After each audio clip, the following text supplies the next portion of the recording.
boss, right? And so the first stage, you're basically capturing one of Dollface's minions, sacrificing her to the missile launcher, and then using it oh my God, wow. to fly. This is pretty epic, Jeff. You undersell this game. You're like, I'm not sure about the graphics. I didn't say I wasn't sure about the graphics. I said coming off after freaking Battlefield on this amazing, Tron-like computer, But no. So yeah, so we take her shield down. And then obviously, as you can see, I am super proud of the team. They've done an amazing job. Wow. She is great. And so you bring her shield down, which we're going to see in a second. Now we bring in another limousine, which is driven by her buddy. If you can destroy that one, and what's great is if you can see the level, it's all on canyon roads. You're chasing the missile launcher that begins to move in this stage. And I love You're this chasing the phase, limousines. so it's sort of like all these phases. It really has sort of a narrative to it. Absolutely. A gameplay narrative. A gameplay narrative, and it really is, like I said, depending on the mode, the difficulty mode you're playing on. Right. This is one of those bosses that if you're playing on sort of a bit harder than default, this is an hour boss battle. I mean, and you can pick, obviously, whatever vehicle you want That's here, right. So as you can see, Sweet Tooth actually can transform into a robot and fly. So this is sort of an air-to-air version of the battle if you want to play that way. But just like sort of traditional Twisted Metal, ran out of turbo. But basically, so if you want to come in and bring flight to it, that's great. But if you want to fight it with the motorcycle with Reaper, who's much more powerful with his special weapon, but obviously it's a ground-to-air battle.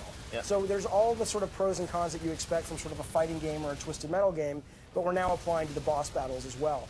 And so, yeah, you go, as soon as he knocks her armor off, which hopefully we'll see in a moment, we go to a totally different gameplay style where she's. I'm not going to spoil it. I'll show it to you. All right, we will see it as we'll see it in a moment. But as you can see, so now the missile launcher is racing along the road. The limos are trying to stop Sweet Tooth, and he's trying to keep her in there long enough to launch the next missile, which we'll see here. Now he's obviously playing super fast for live TV. Like I said, I mean, to me, I love like when I play Metal Gear Solid. And those bosses feel like almost relationships you have with these characters. The metal? Yep. Now this goes there. Now her shield's going down. Now she's pissed.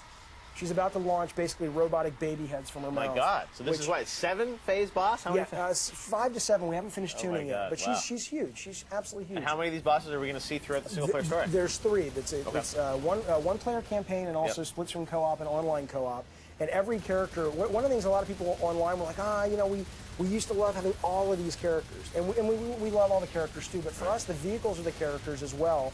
But more importantly, if you look at old school Twisted Metal games, it really was literally the same game over and over and over, and it was rinse and repeat. Right. Every single character in this game has a lot of depth, their own boss, their own levels, their own events within those levels, and it really is meant to be. Oh, so this is Sweet Tooth's boss. This is actually Mr. Grimm's story. Okay. And you may pick Mr. Grimm and put him in the tug. Now we're going so fast, God, I want just for TV. There's so much. That ring you just saw is basically if you get outside that ring for more than 15 seconds, you'll self-destruct. So she's racing along the mountain roads, trying to get you out of that zone while you're fighting. God of War better watch out. God of War better fucking watch out. That's right. I will. Oh shucks! I promised I wouldn't cuss. I apologize. That was like Janet Jackson with a nipple slip. I apologize. Okay, so right, and we're not even going to show you the final stage because I told Drew, who's playing backstage, I said, look, there's a big surprise at the end. Okay. So you think you've killed her, but we're not done yet. So it basically, so if you imagine this kind of stretched out for actual gameplay tuning. You know, those stages, Drew. No, what I love is it's because so many times don't play anymore. I don't want to see the final. No, pause. But yeah, no. I mean, if you actually, no, it's not on anymore, is it? Okay. Don't.